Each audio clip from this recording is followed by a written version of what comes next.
প্রথমে ফেসবুকে সুন্দরী নারীর মেসেজ, কথাখানিক এগোলেই বাসায় দেখা করার প্রস্তাব আসে, আর তাতে রাজি হলেই বাধে বিপত্তি।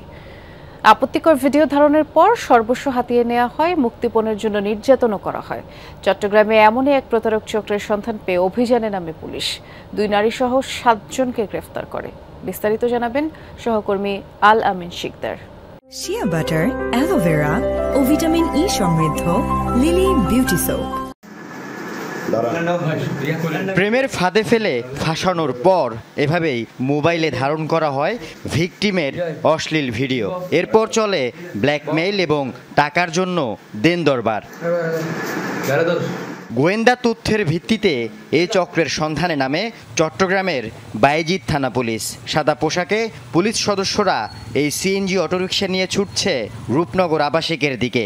এই অভিযানে পুলিশের সঙ্গী টিম যমুনা। সেখানে কিছুক্ষণ অপেক্ষার পর পুলিশের পাতা ফাঁদে পা দেয় চক্রের এক সদস্য। তাকে সাথে নিয়ে আস্তানায় যেতেই ক্যামেরায় ধরা পড়ে তাদের কার্যকলাপের অংশবিশেষ। সেখানে টাকার জন্য হাত পা বেঁধে এক যুবককে নির্যাতন করতে দেখা যায়।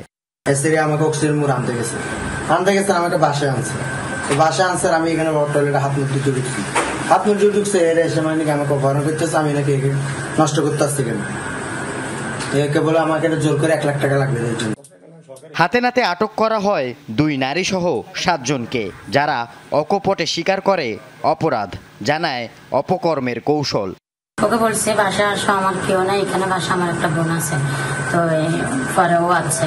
আসার পরে মানে ইয়ে করছে, ঘরের পরে ওরা ধরছে। আমার সাথে পরাটি করতে আসছে। আমরা দেখছি তারপরে কি করছেন? জিম্মি করছেন। কত টাকা? 30,000 টাকা চাইছে। চক্রটি ধরা পড়ার খবর পেয়ে ঘটনাস্থলে ছুটে আসে কয়েকজন ভুক্তভোগী। 8,000 টাকা ব্যাংকের থেকে নিচ্ছে, আর আমার কাছে 4,500 টাকা ছিল, ওগুলা নিয়ে 500 টাকা আমার দিয়ে গেছে। আর আমার 2টা ছিল, ওই বলে দিনই রোডে উঠে দিয়েছে। আমি যে মেয়েটার সাথে কথাবার্তা বলছি, মেয়েটাকে দেখি নাই, এখানে এসে ছেলে কথাগুলো আমাকে ধরে আমার থেকে আমার মোবাইল, টাকা পয়সা সবকিছু আমাকে মারধর করে নিয়ে গেছে। পুলিশের দাবি অন্তত শতাধিক ব্যক্তিকে টার্গেট করে ফাঁদে ফেলেছে চক্রটি। এরা ছিনতাইকারীর চেয়েও ভয়ঙ্কর। ছিনতাইকারী শুধু ছিনতাই করে নিয়ে যায়, কিন্তু এরা শুধু ছিনতাই করে না, এরা মানসিক শারীরিক টর্চারিং করে এবং ভিকটিমের ফ্যামিলির কাছে অর্থ দাবি করে।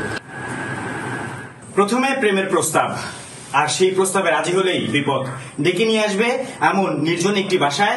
এরপর খবর দেওয়া হবে এই 5 জনকে, তারপর আদায় করা হবে মুক্তিপণ। নারী দিয়ে এমন ফাঁদে প্রতিনিয়ত পড়ছে চট্টগ্রামের মানুষ।